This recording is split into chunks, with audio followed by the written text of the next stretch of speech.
I like music. You can play it literally anywhere. In the house, in the car, at the hoop session, at your dad op's funeral. Music is one of the best methods of expression.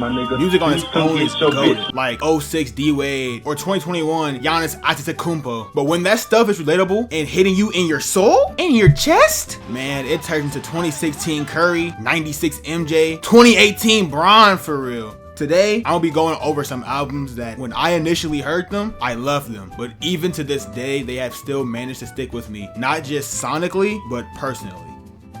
I hate to be the one to break it to you. But yeah, man, the news is out. And it said if you're not subbed to me, then you're a whole ass nigga.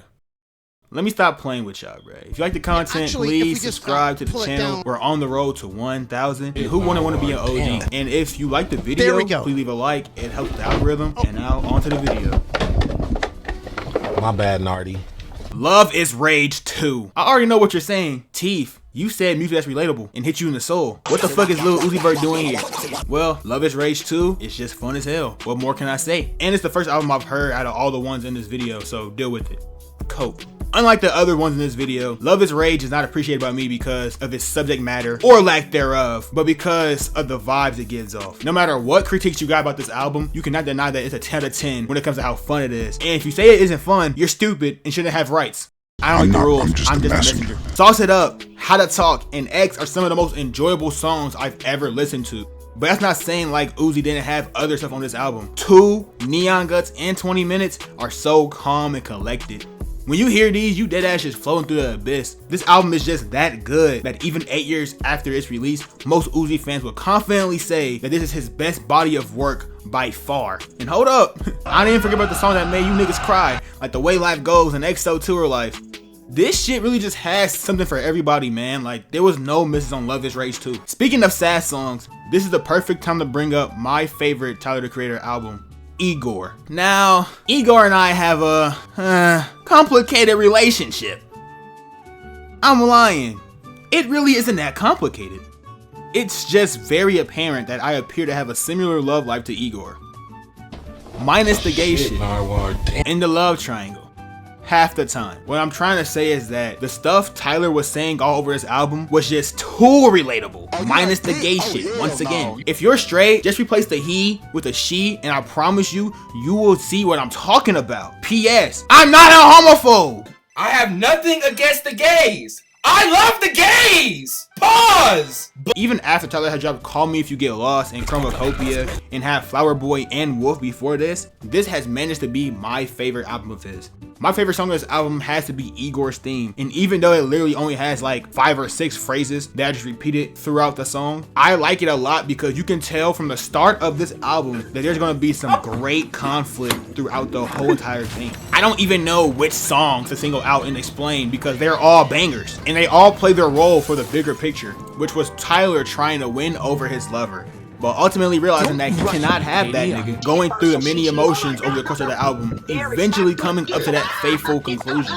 But even in the end, he's not really over that nigga. And he's low-key trying to bag that again. He want him. Making Igor as an album an endless loop. This is relatable as hell. I don't care what y'all say. If I had to compare Igor to an event that you can all see, it would be Shamik Moore's situation with Haley Steinfeld. Actually, it might be safer than that, but then again, I really don't know. But hey, I relate to Igor a lot. Every time I fumbled a baddie in the past 3 years, I always find myself turning this album on. I'll end up singing Earthquake in the rain. The next thing you know, I'm at the doorstep with a boombox playing Are We Still Friends? I won't find shit back. If you ever fumble, you understand. And if you don't relate, you will someday. Trust me. If I got to choose my favorites off this album, it would be Igor's theme, I think, and Puppet with Kanye West. Speaking of Kanye West, you already know he had to be on here one way or another. Man has one of the greatest solo discographies of all time. I have to say solo because unfortunately Vultures 2 exists. That shit ass. I mean, I like Vultures 1 a little bit. It's alright, it's mid, but Vultures 2 is doo.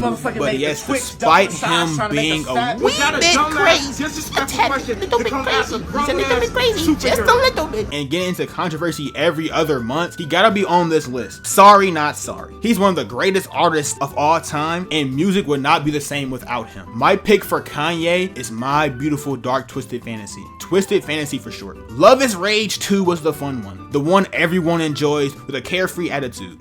Igor was the depressed one. Still having a lot of personality, but it's all about trying to bag someone that isn't all the way with it. But Twisted Fantasy?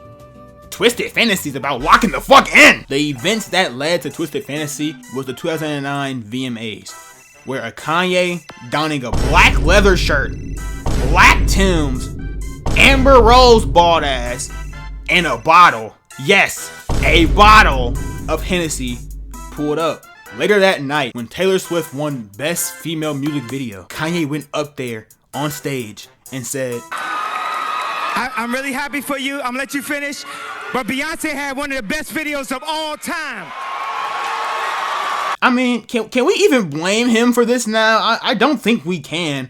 Have you seen the stuff Beyonce have gone into the past year? He was doing that for a reason. If he didn't do that, she wouldn't have spared Kanye's life. So yeah, of course, after ruining a young Taylor Swift's moment, he faced public scrutiny from all media sources, fans, even peers within the industry.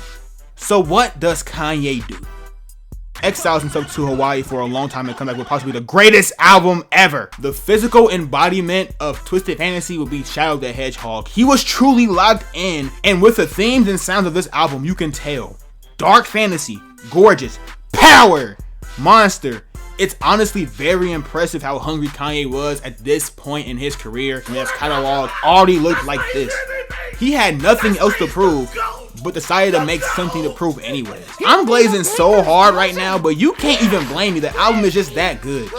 Not to mention it has All the Lights, which is the greatest song of all time. No one will ever be able to replicate this soundscape on this track. Overall, we gotta thank the bottle of Hennessy for triggering Kanye's crash out. Last, but certainly not least, we have Kendrick Lamar. I like a lot of his music, and by a lot, I really mean all of it. He is one of the GOATs as well. I have been saying this before the events of the past year, so I don't want to hear nothing about recency bias, nigga. I've been like this. Mr. Morale and the Big Steppers is my favorite album of all time, and for one reason. It's all about being human. Throughout the album, Kendrick battles with his fame and image, but not in ways you may think. Instead of battling with the idea that he's high and mighty and better than others, he argues the opposite, pleading that just because he has accomplished what he has done doesn't mean that others should worship him as if he's like a god. Also, throughout the album, Kendrick touches on darker themes like generational traumas that I won't detail because they're too graphic, how lust can affect love, social issues such as sexism and homophobia, and overall just the many deep-rooted issues that are very common within the Black community. It's projected to us as one long therapy session, and I loved how vulnerable Kendrick got. Being a person of his status, a person nearly everyone knows or at least heard of before, it showed that he is truly just a mere mortal man. See what I did there? Just like you and me. My favorite songs from this album were Die Hard, which has been a top song for me since its release, Count Me Out, and Savior. Alright guys, so what did we learn today? Say it with me now.